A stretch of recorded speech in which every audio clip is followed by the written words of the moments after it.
এই রাস্তার মধ্যে শিক্ষকদেরকে যেভাবে পিটানো হয়েছে, এটা কোনো সভ্য রাষ্ট্রীয় চরিত্র হতে পারে না। এটা কোনো সভ্য রাষ্ট্রীয় চরিত্র হতে পারে না। অনীতি বিলম্বে এই হীন কাজের জন্য তাদেরকে ক্ষমা চাইতে হবে।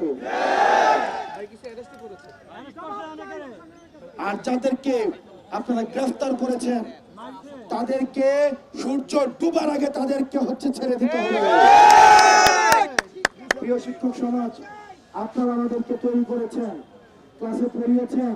বাংলাদেশের 30,000 শিক্ষা প্রতিষ্ঠানে অন্তত বাংলাদেশে 8 থেকে 10 লাখ শিক্ষার্থী সারা বাংলাদেশে পড়াশোনা করে নিরলস ভাবে আপনাদের বেতন আপনারা, আমরা জানি মন থেকে, আমি জানি আপনারা কষ্ট থেকে হয়তো এই কথা বলেন, কিন্তু ছাত্র যখন আবার বলে ঠিকই আবার কাছে আপনারা পড়াইতে যান, আপনারা পড়াইতে যাবেন, এটা আমরা জানি। আপনাদের অভিমান থেকে হয়তো আপনারা এটা বলেন, এবং আমরা এই অভিমানের প্রতি আমাদের অনুরাগ রয়েছে, আমরা এই অভিমানের প্রতি সংবেদনশীল। কিন্তু কোন শিক্ষককে আপনি দেখবেন না। আমরা দেখেছি প্রশাসনে কিভাবে সিন্ডিকেট তৈরি করা হয়েছে, প্রশাসনের প্রমোশনের জন্য যেভাবে